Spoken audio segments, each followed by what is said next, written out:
Hello, my dear students. In continuity of my previous chapter, that is the distribution of population, I'll be taking up now the density. Earlier, we have studied about that what is population, what is the distribution of population, and what are the factors responsible for the uneven distribution of population in India. As you had seen earlier, that few states have a very high proportion of population, whereas the others, they have very less number of the population. So these factors we have already studied, responsible for the uneven distribution of population. Now I'll be taking up the density of population. Now the question is, what is the meaning of the word density? It is expressed as the number of persons per unit area. In other words, it is the ratio of the total population to the total area of the country. So my children, we are taking up the two terms, one the total population, another the total area of the country. So how do we count the density of population? The formula for that is the total population of the country is divided by the total area of the country. So with this we get the density of population. Now if you look at the screens, you can have a view of the table showing the density of population in the different census years, starting from 1901. As in our previous lecture also we have seen that from 1901 onwards we started with the regular census. So in 1901 the density of population was 77 only. So 77 means 77 persons per square kilometer. In 1911 it rose to 82. Then in 1921, the year which is known as a year of demographic divide, where we had a certain fall in the population, as we saw in the previous lesson also, that there was a certain fall in the population. So with the result, the density also fell by 1 person, that is from 82 it came to 81 persons per square kilometer. Then there is a gradual increase in the density of population, you can see on the screens. And the latest, if we talk about the 2011 census, the population rose to 382 persons per square kilometer. And if we just see the percentage increase in the density of population for all these years, you can have a view.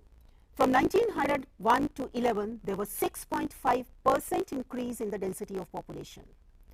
But then there was a fall in the density, and the increase also had a fall, that is minus 1.2%.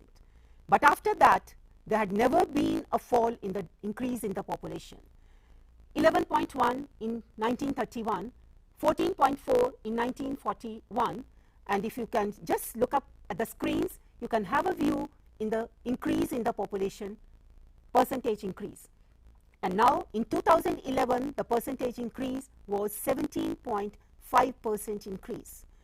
So if the previous census year we have a view, that was a 2001, the percentage increase was 21.7, and now it has come down to 17.5% increase. Look at the screens again, children, and you can have a visual of the map of India showing the density of population. Again on this map, you can have a view of the different colors which indicate that darker the color, more the density of population, and lighter the color indicating the low density of population. In our previous chapter also, we had seen that the UP experiences the high population of the India. But on this map, if you have a view, you can see it is not the state with the highest density of population, but this is the state with the highest proportion of the population. So that means here the area of the state comes in between, because UP has a large area with a large population, so the density comes to less. So the other states also you can view, Jammu and Kashmir, and few northeastern states, for example, Arunachal Pradesh, Mizoram, Tripura, Meghalaya, where the density is low, and will be taking up the factors responsible again for the uneven distribution of density in the country. Now, as in the table we have seen that the density of population of India according to 2011 census is 382 persons per square kilometer, and there is an amazing fact to correlate it with, that is, it is higher than the China's 129 persons per square kilometer density. We say that China is the leading country with the highest population, but you just compare the density of population with that of India. India's is 382, whereas in China this is 129 persons per square kilometer. Now, India stands third in the world as far as the density of population is concerned, but this position of India is according to 2001 census. In census 2001, Bangladesh had 849 persons density, whereas Japan 334 persons density, and India stood third in the list with 332 persons. But now, after 10 years, the population density of India has risen up, and where India stood on the third position, now India is second in the world, followed by Bangladesh, because India is now experiencing 382 persons density. Now look up the screens, children, and you can see the 4 times increase in the density of population. 4 times means the 4-fold increase in the density of population. Now, here is a table indicating the density of population, because earlier we have seen the statistical diagram representation of the density. Now, it is a tabular formation of the density of population. 1921, the density was 81 only. 31, it rose to 90. 41, 103, followed by 117 in 1951. In 61, it rose to 142. In 71, with 177, 81, 221 persons per square kilometer, 91, 267, 2001, 325, and the latest, as we have discussed earlier, this is 382 persons per square kilometer. So this table indicates that the increase in the density of population for all these census years is 4-folds, which is quite an alarming situation for the country. Now, we take up the different types of the population density. We have already discussed the definition of a simple density of population, that is the persons per square kilometers is the density of population. We take up the 3 different types of density of population. The first is arithmetical density, second is physiological density, and the third is agricultural density. So, we will be taking up what all these 3 types of the densities mean. First, we take up the arithmetic density. How it is calculated? This is the total population divided by the total area, which is a normal density of population, as we have discussed earlier also. So, that density which is counted by the total population divided by the total area is known as arithmetical density.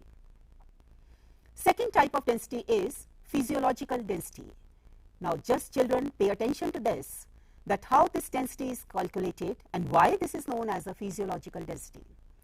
So, this density is calculated by the total population divided by the net cultivated area. Now, here we do not take up the total area as we had taken up in the arithmetical density. We take up only the net cultivated area. So, net cultivated area is what? This area is the one which is cultivated for that particular year is known as the net cultivated area. So, this is how we calculate the physiological density. We divide the total population by the net cultivated area. Now, the third type of density is known as agricultural density. Now, here it changes. We do not take up the total population, but we take up the total agricultural population, because already we have spoken about that India is a land of villages where the majority of the population lives in the rural areas, and the population living in rural areas work one way or the other in the agricultural activity, which is one of the primary activities taken up in our country. So, now we see that how the agricultural density is calculated. This is the total agricultural population divided by the net cultivated area. Now, the question is, what is the total agricultural population? The agricultural population includes both the cultivators and the agricultural laborers, because laborers also work in the agricultural fields and they are also known as the agricultural population. So, when we take up the total agricultural population, we take up the combined population of the cultivators as well as the agricultural laborers. And we do not forget to take up their family members also, children. because the family members of the cultivators as well as the family members of the laborers, they work indirectly for the agricultural production. So we also include the population of the agricultural families which are a part of the agricultural population. So children, these were the three types of the agricultural population density. Now, as we discussed earlier, that there are the certain factors which are responsible for the distribution of population. Likewise, there are certain factors which are responsible for the uneven distribution of density of population in the country. These factors can be the natural factors which include the relief and the climate. So it will be wrong to say that if we only take up the natural factors responsible for the uneven distribution of density, but there are certain social, economic, demographic, political and historical factors as well which are responsible for the uneven distribution of population. So dear children, we have discussed about the density of population, why the density of population is uneven, what are the factors responsible for that, and which are the different types of the population densities, and how these densities of population are calculated.